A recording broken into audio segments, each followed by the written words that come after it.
So I was saying that the issue of culture is a very serious one because I was talking about economics before one of us, Ivan, called me and an interruption.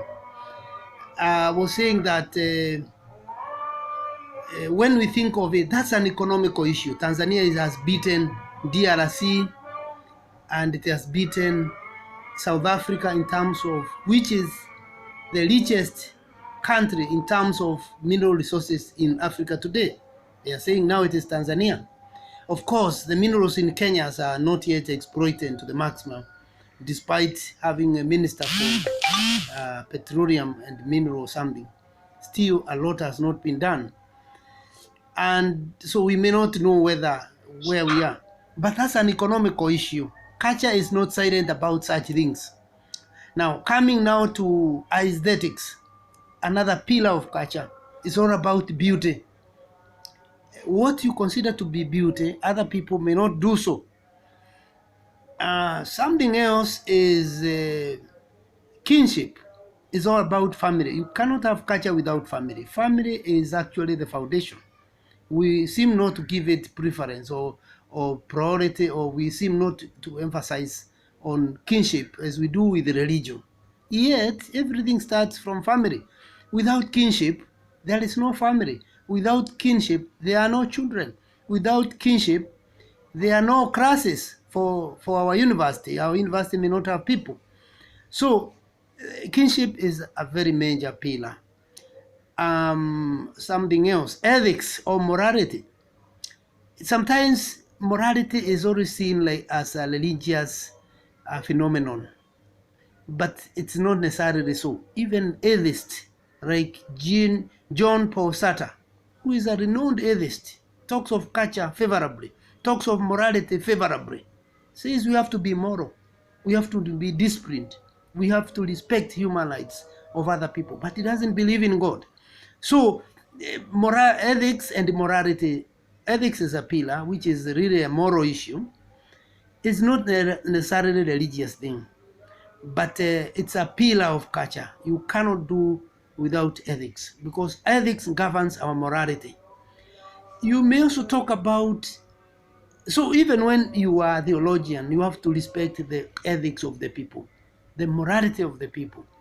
And already in central Kenya, there is this kiama business in social media. There was this going there taking Muturi, JB Muturi, as a spokesperson. And people saying, these people say they are Christians. And yet we are seeing them wearing these gowns. And they are taking people. There is that gospel and culture dialogue, such that it is not, from our perspective, it's nothing bad for you to be a truly Christian and a truly African and your culture. There is nothing bad about that. But you see, there are people who are looking at it from a very pietistic, spiritualist, evangelical, the strict evangelical position, whereby you almost want to talk about Western Christianity as a way to go in Africa. Yet there's also African Christianity here in Africa. So all those are issues that shows you cannot keep off cultural matters, even in our daily discourses. And a person, as we shall see in a short while, a good man, a good woman, a good person is one who is not dismissive of culture. If you are dismissive of culture, you find yourself in trouble in all you do. I'm not trying to say that culture imprisons religion. No. Or Christianity. No. Even gospel does not imprison culture. You cannot, none can imprison the other, because nothing operates in a cultural vacuum. If it is religion, operates in a cultural vacuum. No, in a cultural setting.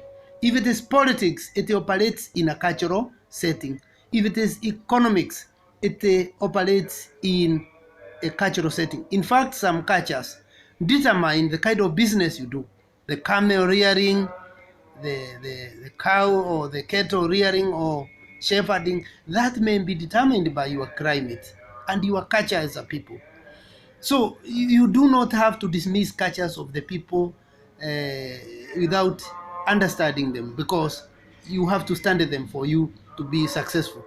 Now, the temptation is for learned people to shout down cultures and assume they are irrelevant, they are not needed. That is a terrible, terrible, terrible error, because you fail and keep failing.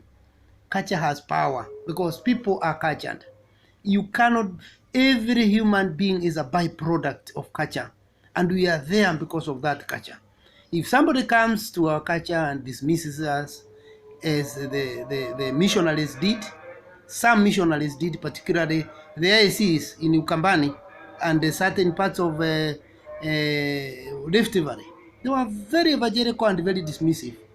They would use Latin words, ones such as uh, that there is no God, is a remote. They were saying Deus remotus, Deus remotus.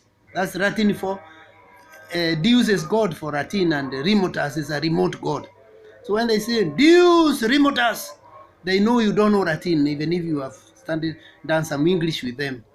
So they were saying, trying to say, there's nothing. It is just, if there was God, it is a remote one. And that is a mistake, because you need to study people's culture, and people's culture has their religiosity, that is religion, has their politics, has their kinship, has their sense of beauty or aesthetics, has their ethics or their morality. People's cultures have their economics. There is a way people run themselves. Such things, among others, have to be respected for us to coexist. Otherwise, failure to do that, all we are doing in this class is all in vain, because we will not go far. We will not survive wherever we are, because we will be dismissive. Now, I've taken long to talk about culture because of its importance. I will not take too long to do that to another concept. Now, another concept is society, that you can see there.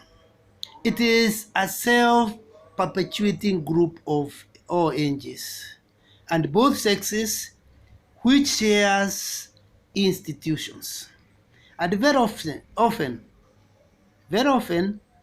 resides within the boundaries of a political state and shares a culture. In other words, a society is a group of people who have a common culture.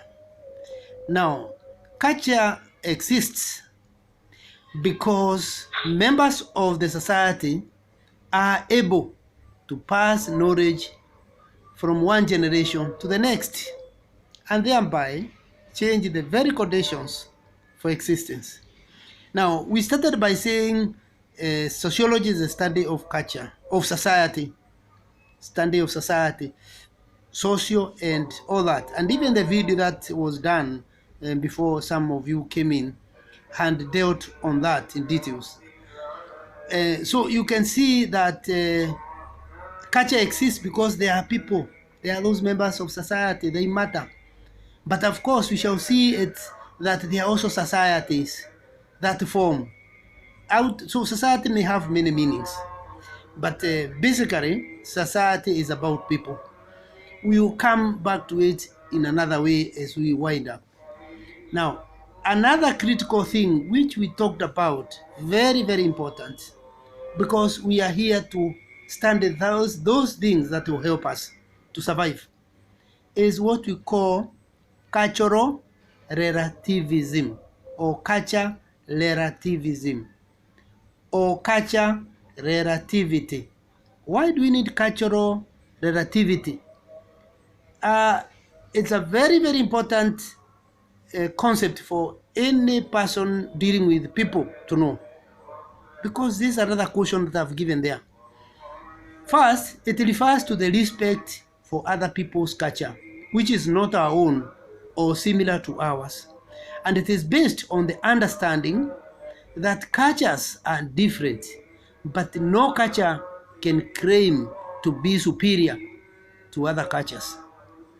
Now, of course, I've shared this, that if you go to other cultures, some young men get even mad. Some come from other so-called industrialized world, mad people, or unable to cope, or look appearing traumatized, because they were cultural ethnocentric, not cultural relativist.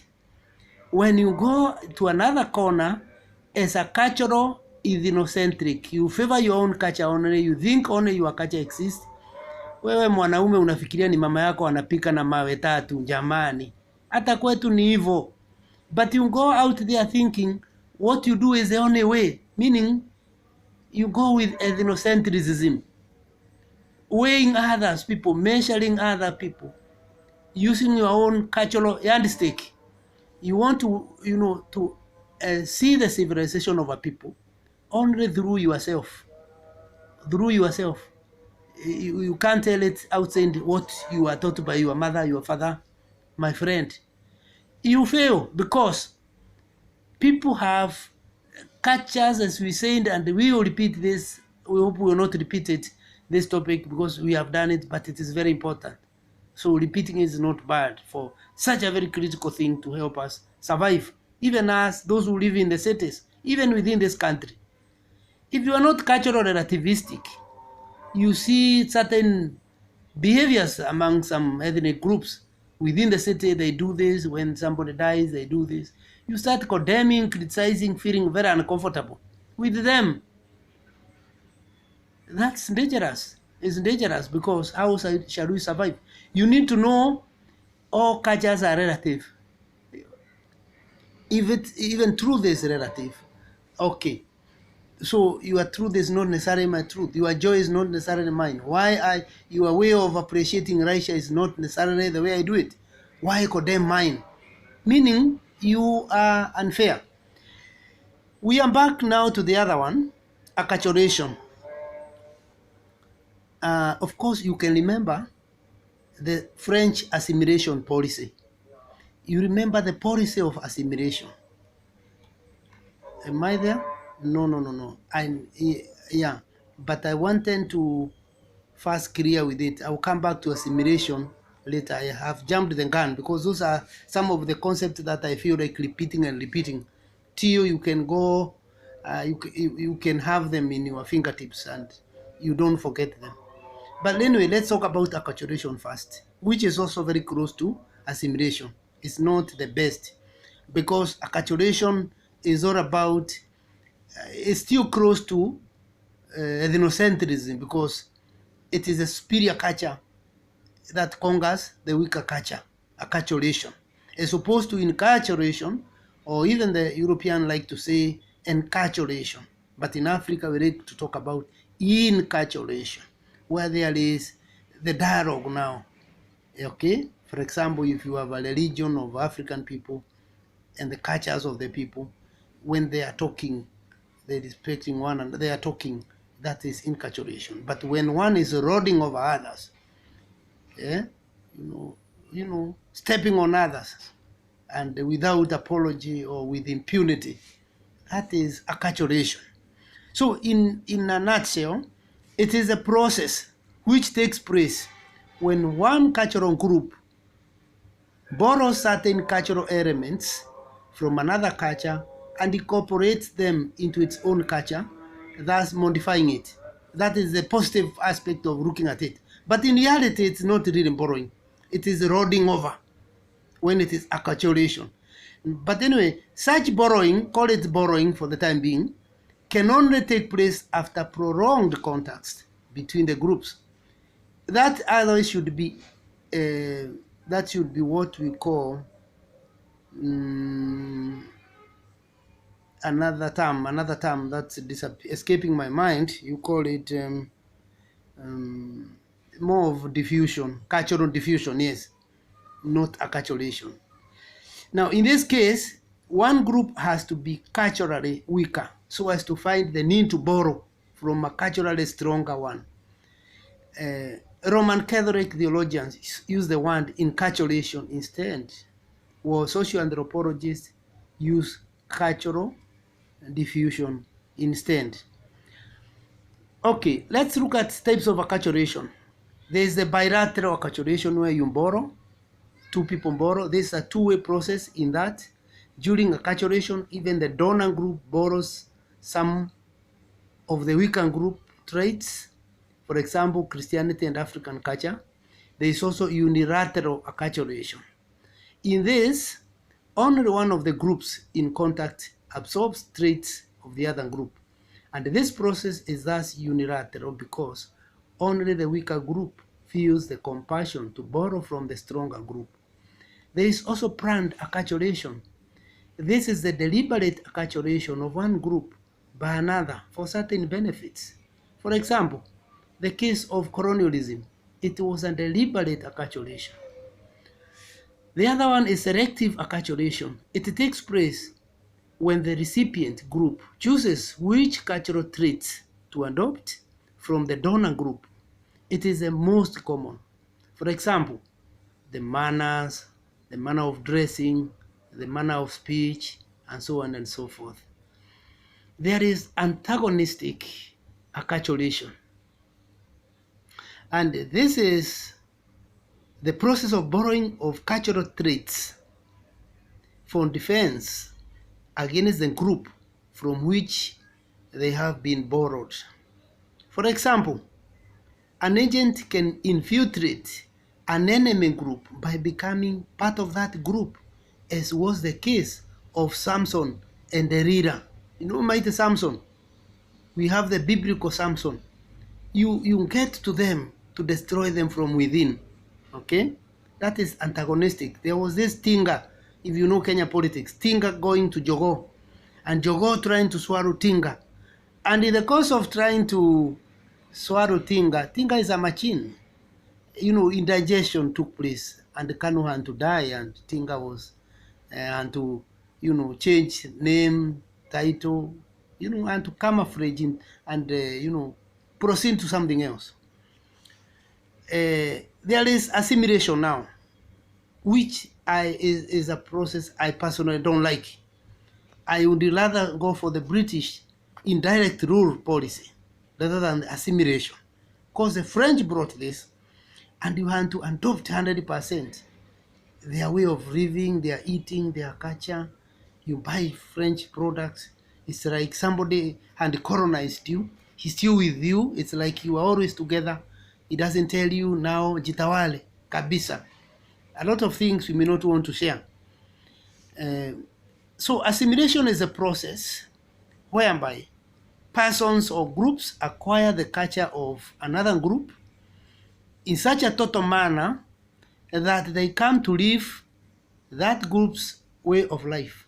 So you are assimilated. You keep on employing the total manner, the total culture, and you live like that group's way of life, that stronger culture, that group that acculturated you.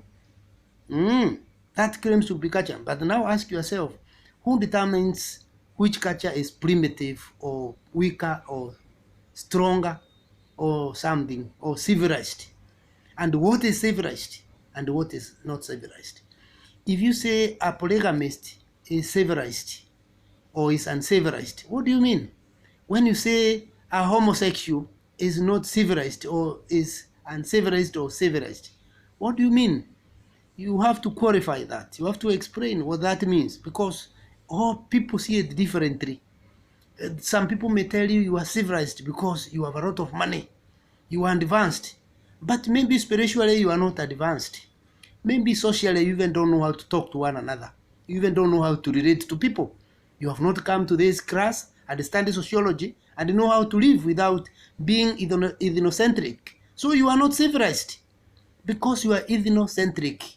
You are not cultural relativistic.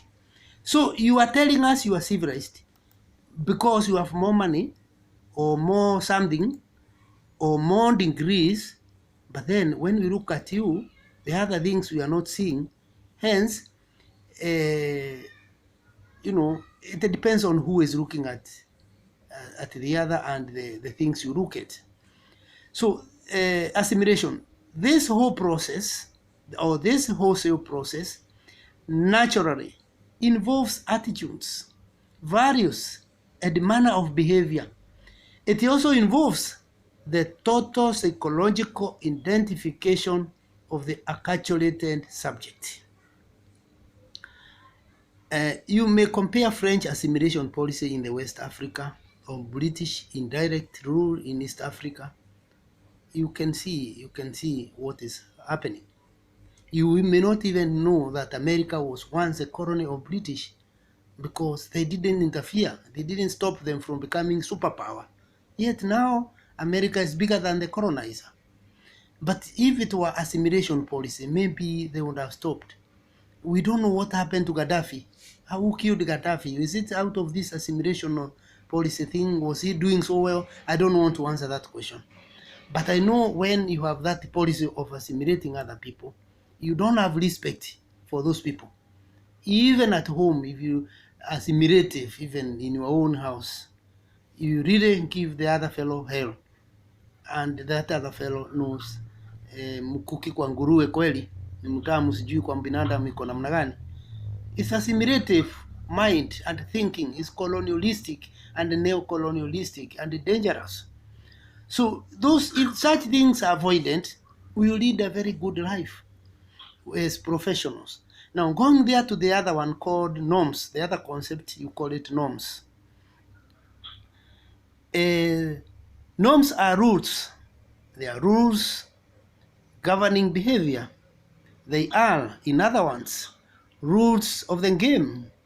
And technically, it can be described as a trichotomy of action space, specifying what part of action is prescribed, natural, and what part is proscribed. For it shows the boundaries as follows. You can look at the diagram there. You see, when we are dealing with norms, because they are all about rules governing behavior, you can see prescribed part of action. And there is also the neutral part of action. And there is also proscribed part of action. At the center there, or between prescribed and neutral, you can see we are calling it action space. It's an action space. So you can see the prescribed part is the approved part.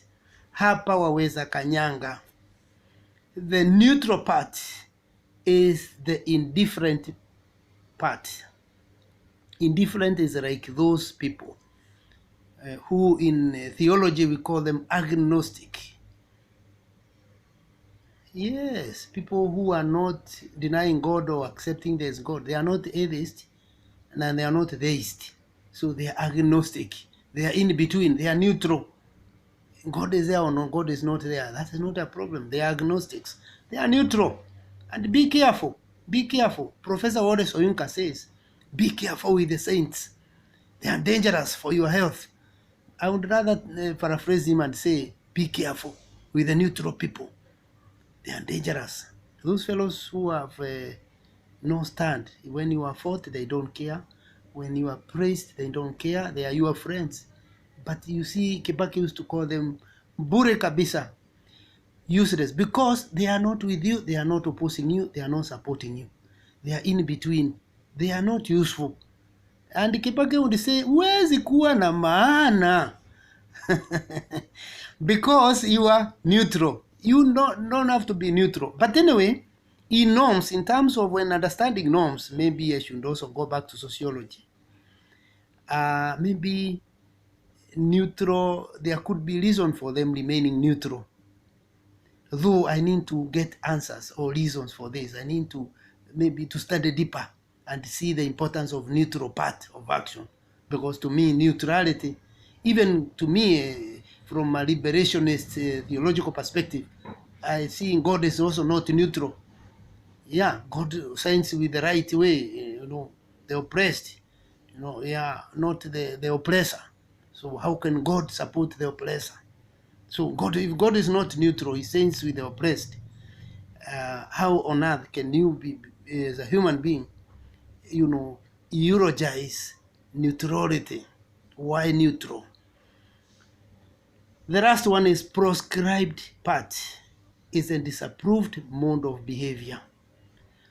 But anyway, you can talk of neutrality when, for example, a certain element of culture, some have given way. I remember at one stage I was not greeting my mother-in-law kwa mkono. Even now it is still an issue. But because of the neutralistic aspect of the changing ways in a modern society, it is like things are changing. And I may greet now kwa mkono, shake hand, because the culture may not allow me, to keep the daughter, and at the same time I am go shaking my mother-in-law. That's a certain aspect of these cultures that are changing. But when it is proscribed part, it is totally disapproved mode of behavior. There are these, you can't be allowed to marry your cousin in my culture. You are either expelled or you are not with us. It is not forgivable. You marry a relative. Incest is so serious that it hurts the people. It continues to hurt. So that is proscribed. Now, a few examples can be cited. For example, in the African traditional society, greeting is an action that is revered. Go to northern Kenya where I was sometimes in the 90s, mid-1990s. I tried to be a very good product of the missionaries who came to my homeland and settled just a few meters from where my house is in the rural. I thought we are westernized. Ours is just say hi and then you go, or even ignore and move. I was told here you greet us for more than 2 minutes. You started, Akam! That's Borana. Then the other person, how are you? That's Akam. The other person answers, dancer. Fine. Again, the badada. It's a badada. It continues and continues. How is your health? How is what? Babaro. You continue till you ask the person about the health, the welfare. Because if you are living in communities that are nomadic or pastoral, there are a lot of animals attacking the animals. They can be leopards, they can be night attack, there can be snakes in some humid areas. So you need to know the welfare of other people, your friends, not just how are you. This is not Europe, this is Africa. You have to understand that there are norms. You don't just do things the way you want because you are staying in Europe sometimes, but when you come to Africa or you go to Rome, be a Roman there in Rome, and African, be an African. That's how you survive. So yes, the shaking of hands is a way of doing it, of course, but with COVID-19, we have invented even things which looks like kicks and bros and, another format of sharing greetings. So it's not just shaking. But for a young man to draw out his hands and vigorously shake the hands of some respected old man or woman he is not familiar with, that may not be approved by the onlookers. It raises eyebrows. It is not good, while it is at the same time not too bad. It is indifferent or somewhat neutral. So we give the neutrality certain positive remarks there. That when you find an old man, you shake his hand so heartily like he's your age mate. That goes against the norms, against what we have described as the governing behaviors.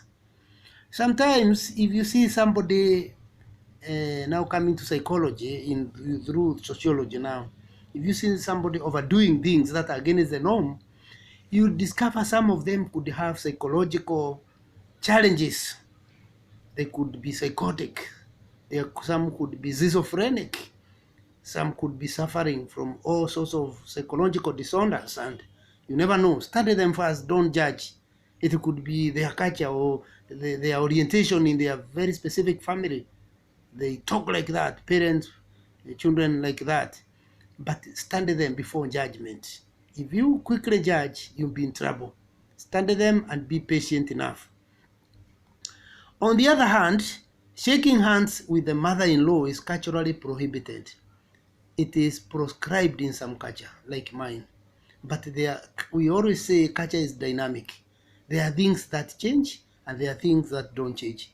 The challenge is to identify the changing aspect of culture.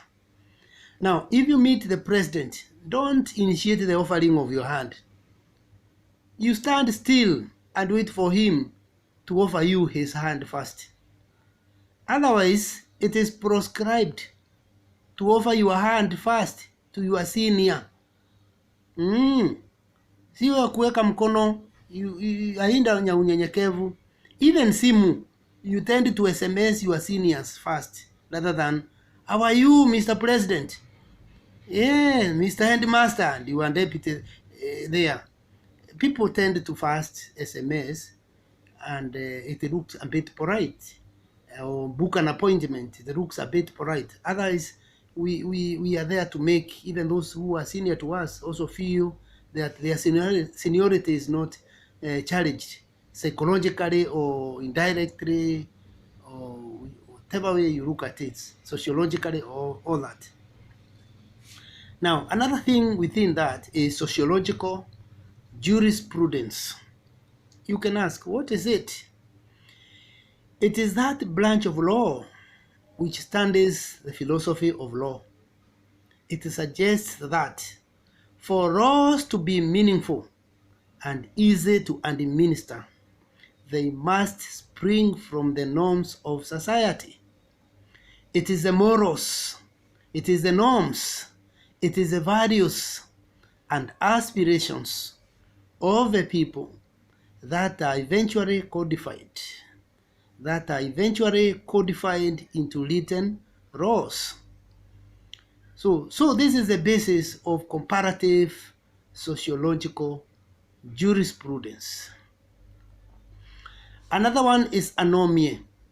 Anomie is a state of normlessness where the norms of a society or group are not clear-cut. Okay? So when you don't have norms, you have anomie or normlessness. That is anomie. If they are not clear-cut, your norms, your parameters of action, so you don't reach there, you don't go outside here, you work within or you live within these levels, then you are in trouble, because that anomic society, that lawlessness society, jamii haina tamaduni zake, ni watumwa kabisa, kwa sababu mwacha mila ni mtumwa. So every behavior seems to be neutral in that society, such that the members do not clearly understand what is good or bad behavior. However, anomie does not mean the absence of norms. It holds that there are norms, but they are not specific as to guide or regulate members' behavior. So you may have even those norms, but they are not specific, they are not clear, they are ambiguous. There is ambiguity in them. Hence, they cannot regulate members' behavior, or the survival in that community is not clear-cut. You don't know the work, the duties for men, women, the division of labor is not known. We don't know whether it is the judges who rule the country or the executive or parliament. You don't know what power this one has. You don't know. We have to be careful. A nation can turn anomie. It can be stateless or normless, hence anomie.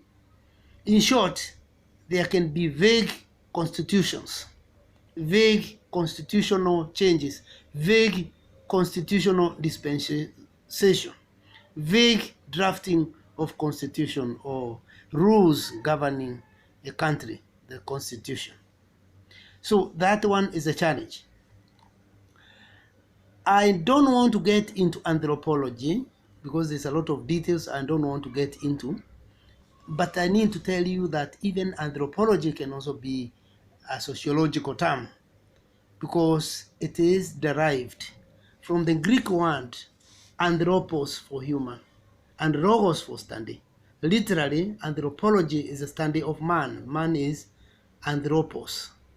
And of course, logi is study.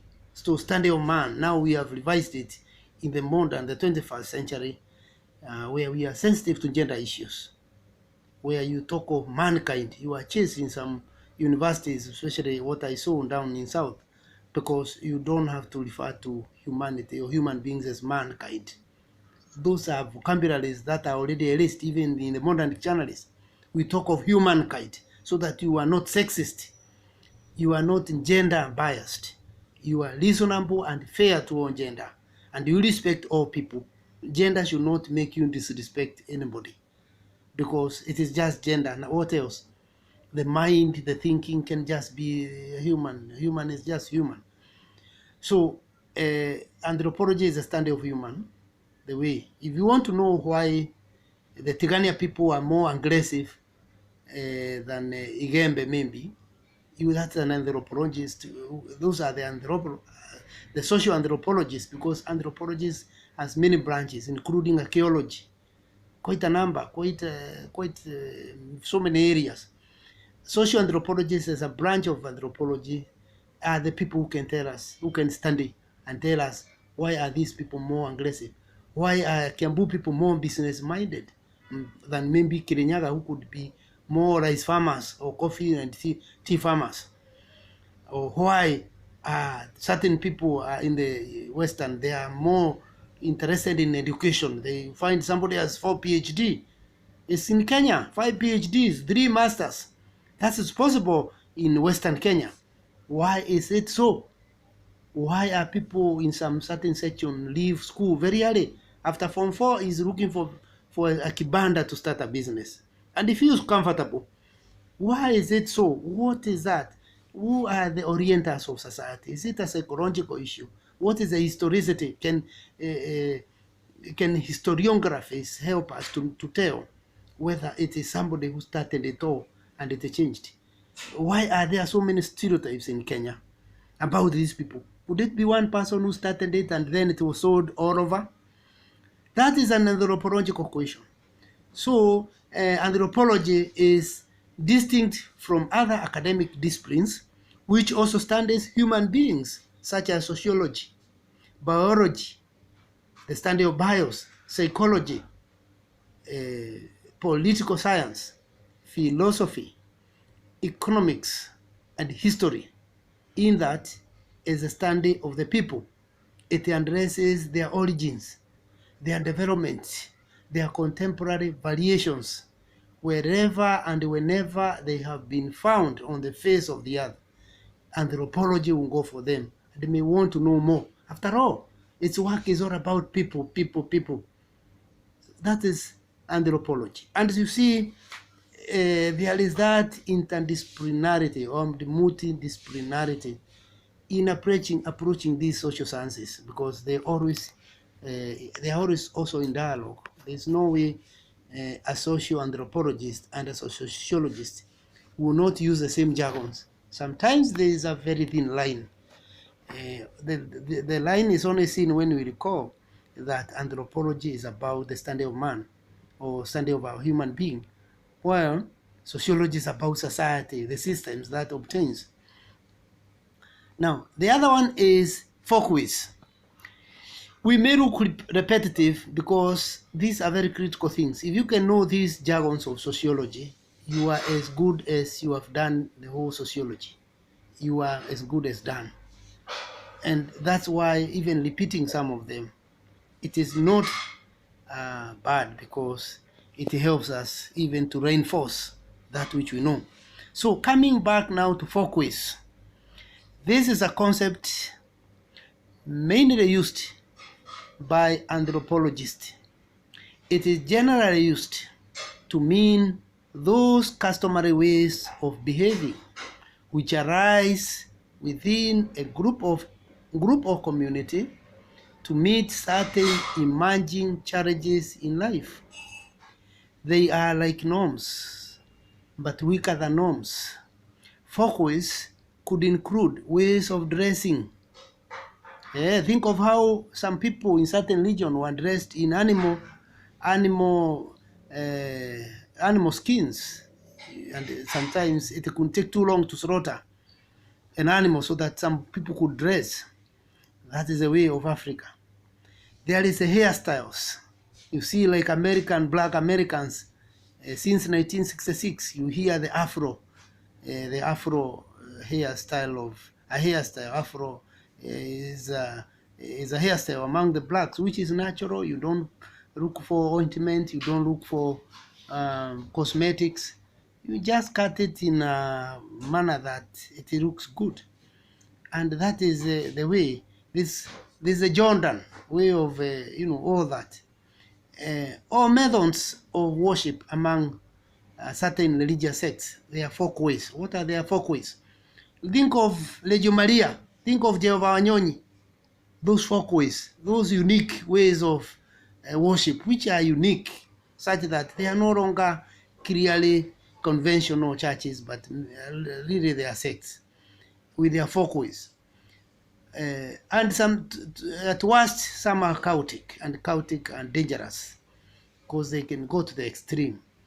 Now, two examples of folkways are fashions which keep changing from time to time, funds which appear and disappear from time to time, such as dancing, that is dancing styles, and dressing style, and dressing all sorts of things, hippies and the miniskirts.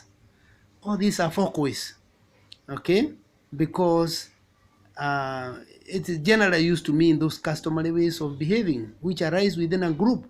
Those which keep coming, they become folkways. Those fashion that keep coming, in anthropological term, they are folkways. Another one is ethnocentrism. Oh, time is over. Just let me say this one.